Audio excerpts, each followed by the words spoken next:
Good morning. I am gonna play catch up a couple of days at a time on 30 Anthony Don's 31 Days of Tarot. So starting with Monday the 22nd. Share a card that was the hardest for you to get when you were first learning the tarot. How do you feel about the card now?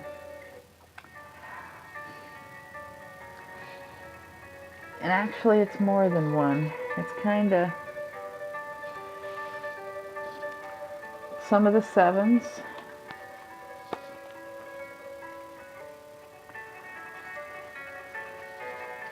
Pentacles, Wands, and Swords. The Seven of Cups, always seemed easier because it was making decisions. So that would be easier, but also the Knights, pretty much all of them.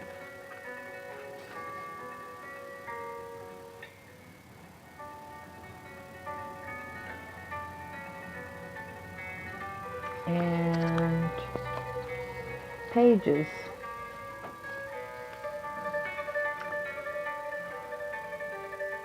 And this is the Wizard's Tarot deck.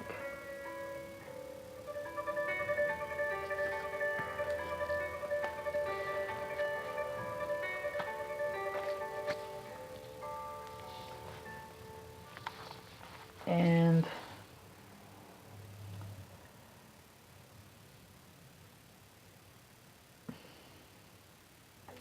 sometimes I get along with them better when they're from more intuitively designed decks, not the standard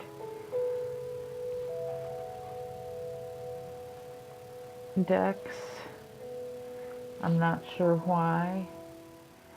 And there are times when any card can stump me and I get out the book to see what it has to say.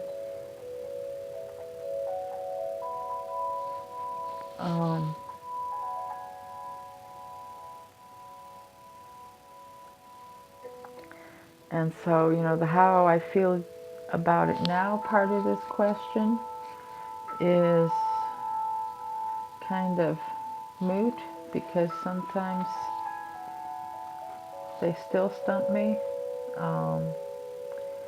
I'm not so good at memorization and remembering some things at the drop, at a moment's notice. So it's kind of frustrating, but I work with it.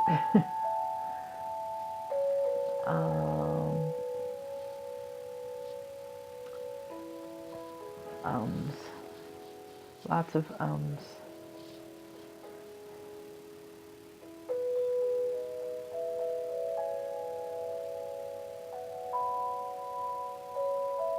And I kind of guess that's all for that one.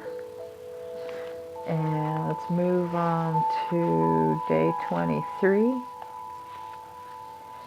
Share a tarot deck that I've had to break up with. And when I got back into tarot reading, I realized that it was just, in general, traditional decks.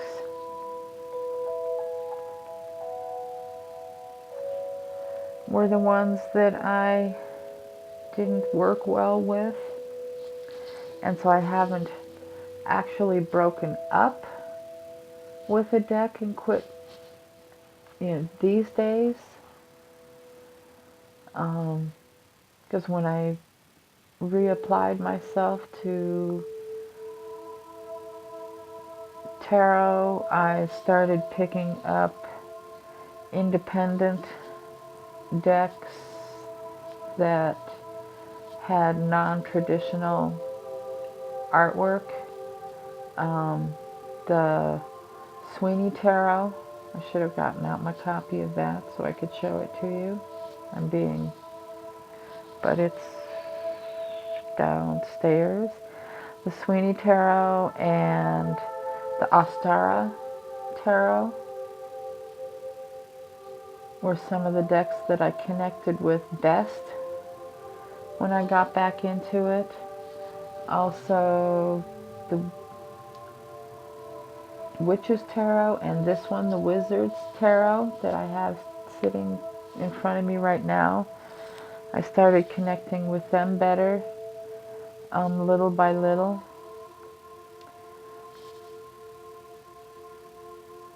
So it's kind of backwards. I shunned traditional decks for non-traditional decks, but recently I've been learning to get along with traditional decks.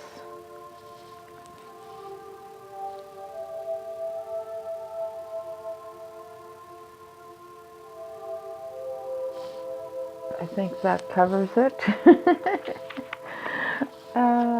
Let's move on to day 24. And I have never thought about this question, and I know, and I read it at the beginning of all of this, that I had no idea what I would design or what it would mean. What would a 79th card look like? And I don't really have an answer for that. I like the additional cards that are part of some of my decks. The strawberry in the Prismavisions Tarot. And I'd have to say to be like that one, or the squirrel that's in some decks. The Idiosyncra deck has a squirrel. One of my other decks has a squirrel. And because I read intuitively, depending on the reading and when those cards come up,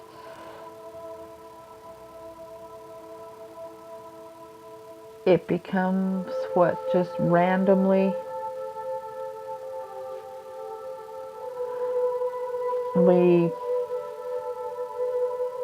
makes sense at the time.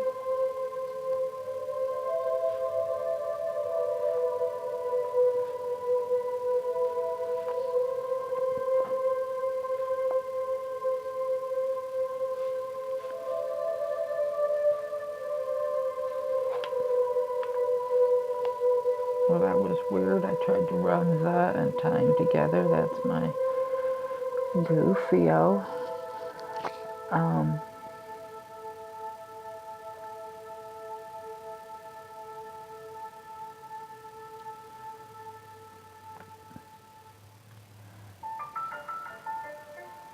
That's all the better I can answer that one. Day 25, tarot or oracle deck. Which would I read with for the rest of my life and why?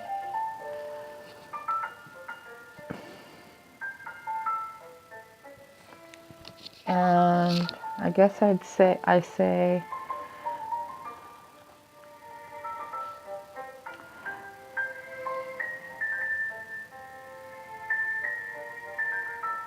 a deck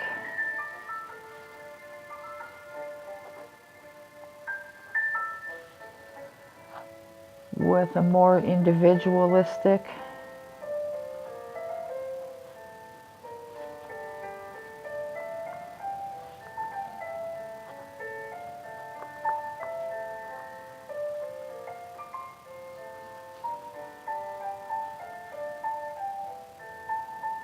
artistic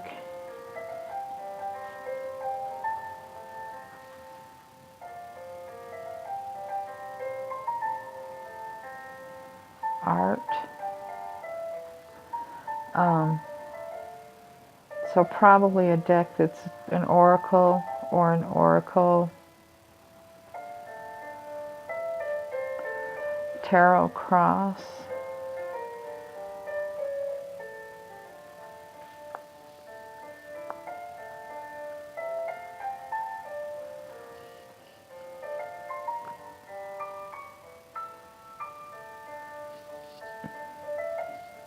Because I read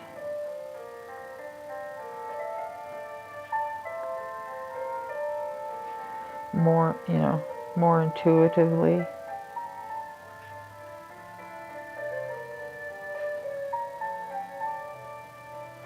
Than sticking with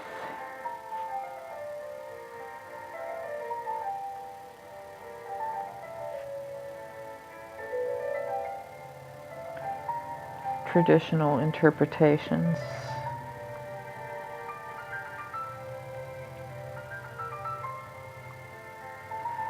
So oracle.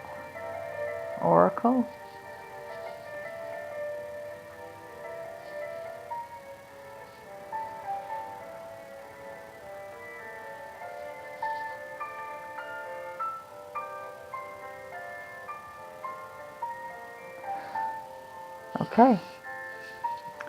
And day 26. Thoughts on tarot becoming mainstream. Well, I think it's cool.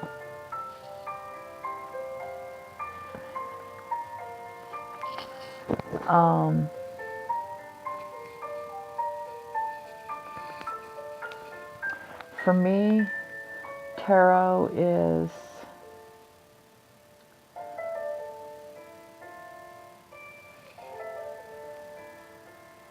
more of a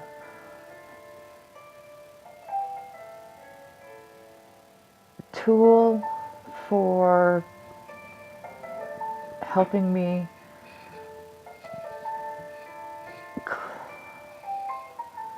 clarify my thoughts and narrowing down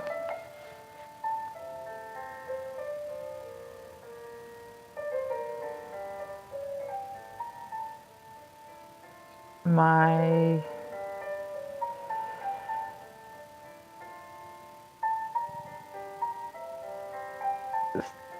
always so random thinking, and keeping my thinking on track and keeping my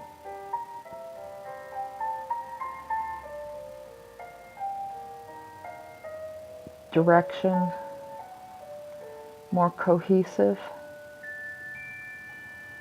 So, and the more mainstream it gets, the more acceptable it gets to use these sorts of, use tools like this for helping you clarify and manage your direction and thinking and such.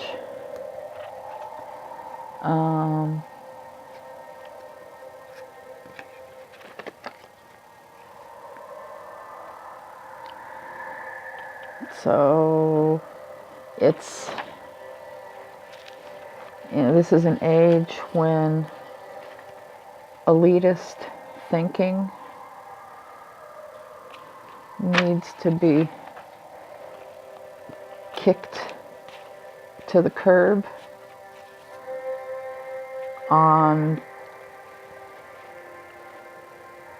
more fronts than just divination and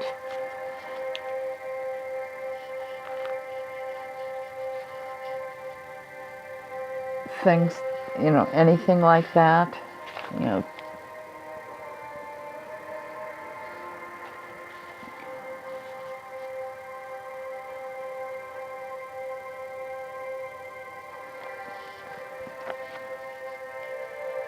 everyone needs to be able to use in their life what will help them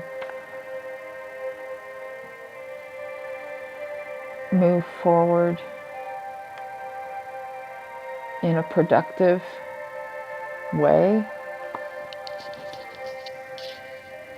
so if it helps them run their lives better and participate in society better,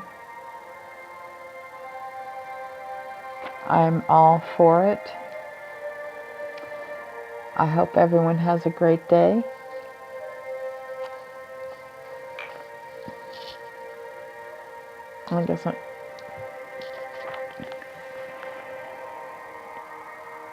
And a great weekend ahead.